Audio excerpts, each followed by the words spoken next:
So I have a series I'm going to start, and it's called Weekly Reviews, where every Thursday on this channel, I'm going to upload a series where I review some of the movies that I've watched recently. Now, what you should know about me is obviously I talk a lot about movies. That's what this channel is all about. But the thing about talking about movies is sometimes movies don't warrant a review or a video. And number three, I want to start a series where I go through all the movies in my collection that I haven't watched, or it's been a really long time since I watched. Because I have bought a lot of movies over this past 2 years that I guess year and a half type deal.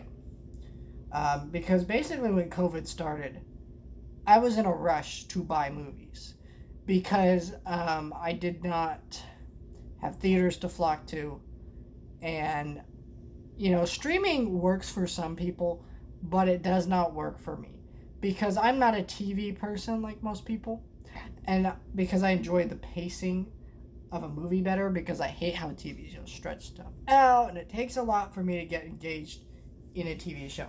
It's not that I can't like TV shows, but I'm more of a movie guy. And, I checked out a lot of TV shows, checked out a lot of different stuff over the pandemic.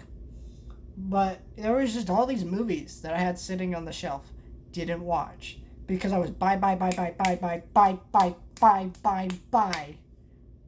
right now without the sit down and actually watch them.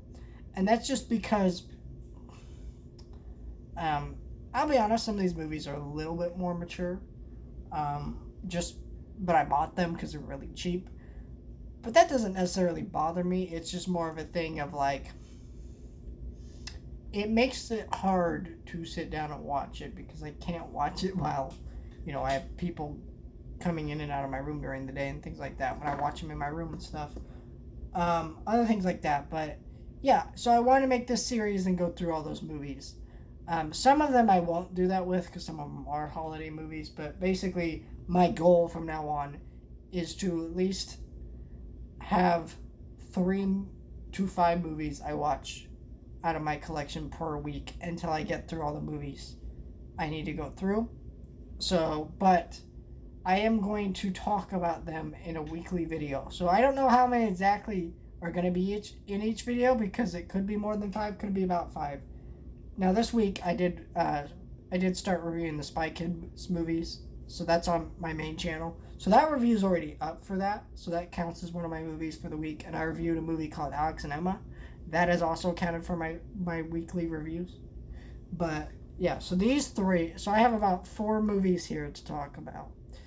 And let's start with this one. National Lampoon's Vacation.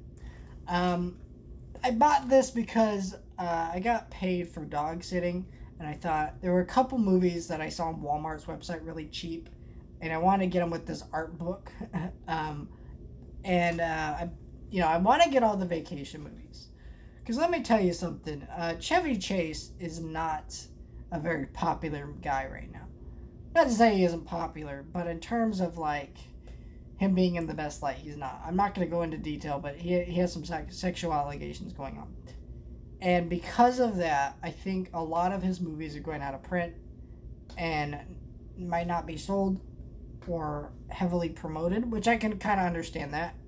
Chevy Chase has kind of always been this guy I've looked at a little bit odd, so, I'm okay with if, this guy maybe, get in trouble if he did do these things. Obviously, they're just allegations. But I don't think his movies should be taken out of print. I'm always against that. But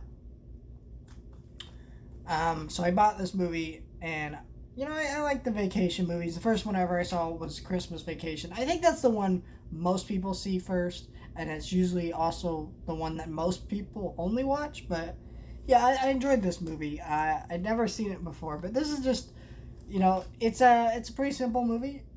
Chevy Chase plays Clark Griswold. And I want to eventually get all these vacation movies, but this was the first one. And basically, Clark wants to take his family to this amusement park and give them like a really good vacation. And there's all these funny mishaps and stuff like that. It was a funny, fun, simple little movie, and that made it, and it really worked because Chevy Chase is very charismatic as this dad who's just trying to give his kids a good vacation, and that's fun. I can't say I related to this movie too much because of the fact that I don't know why. I just hate vacations, honestly. Like, not to say I couldn't go on them, but majority of the time I hate them, and I'm usually not a vacation person. Maybe it's just because I'm not a person who likes to try new things.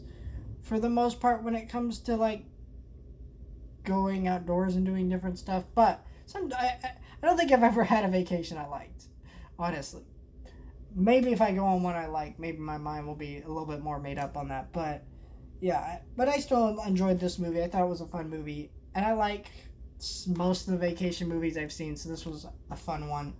Glad I added that to the collection. It was kind of a funny moment where they parody Psycho, which is the only reason this movie is actually rated R. There's like no language in this movie, but yeah. Not to say there needed to be, but I was just like, oh, that's why this is rated that, so. And then I watched, so I bought this musicals collection, which has Calamity Jane, Kiss Me Kate, Singing in the Rain. So I put in the first one, which was The Bandwagon, which is this fun little musical about like the stage production and all that.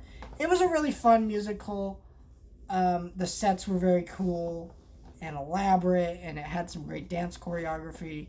That's kind of really all I have to say about this. It was an enjoyable little movie. I wouldn't say like it's a classic or anything, but some people might say that, I guess, but I enjoyed it.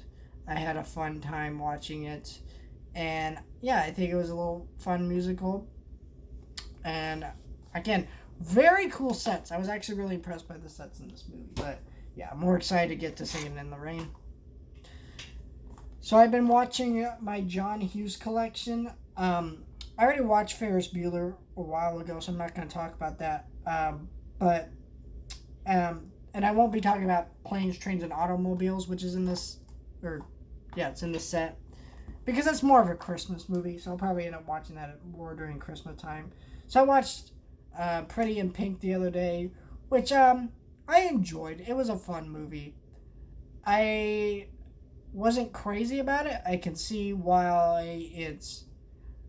still one of his more popular movies, it's also kind of one of his more lesser known. But it was fun. Molly Ringwald, was fun in the movie. She's great in stuff like The Breakfast Club, and she's fun here. She's not one of my favorites. And then She's Having a Baby was the next one I watched. And I'll be honest, I was just bored by it. There was some good humor in this movie, but for the most part, I really didn't get into it. And I didn't feel like it had too much fun energy to it. John Hughes movies always have these kind of charismatic, performances, and they're a little more absurd. I didn't feel like She's Having a Baby had that, and it was just kind of a slower movie, which is unusual for John Hughes, because John Hughes is kind of a director and a writer who's like, I'm going to deliver everything that you need to know about these people in the opening scene. Here you go. Here's everything you need to know. Now that you're caught up to speed, let's go. And that's kind of how John Hughes movies usually work. And he's really effective at that. Like, I don't think very few writers can accomplish everything that John Hughes does with the opening scene of Ferris Bueller's Day Off, Home Alone, things like that. It's just so effective. But I felt like She's Having a Baby just didn't have a fast tone like that. It was just slow, and I wasn't that engaged.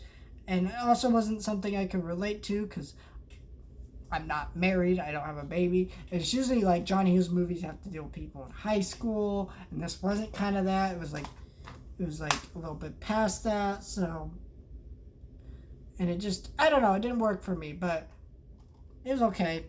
So next one in the set I'll be talking about probably next Thursday whenever is Some Kind of Wonderful. and then I'll probably be finished watching this set because I'm not gonna watch Trains, Planes, and Automobiles till Christmas time because it's more of a Christmas movie to me. I mean, it's not specifically Christmas, I guess, but it is kind of a holiday movie in a sense. You know, Walmart doesn't usually start putting out their copies of that movie until like the holidays. So, but yeah, I'm pretty glad I got this set for my birthday, and I've been able to rewatch and experience some of these movies for the first time. And they're pretty fun movies for the most part, anyways. But yeah, those are kind of the movies I checked out. You know, some more older classic movies, which is mostly what we're going to be covering in this series. I'm not really going to be covering new movies because I talk about new movies literally all the time. I review new movies. I'm literally staying up tonight to watch a new Pixar movie, so tells you how many new movies I watch. You know, I don't have time to watch older movies, which I prefer majority of the time. So take that for what you will.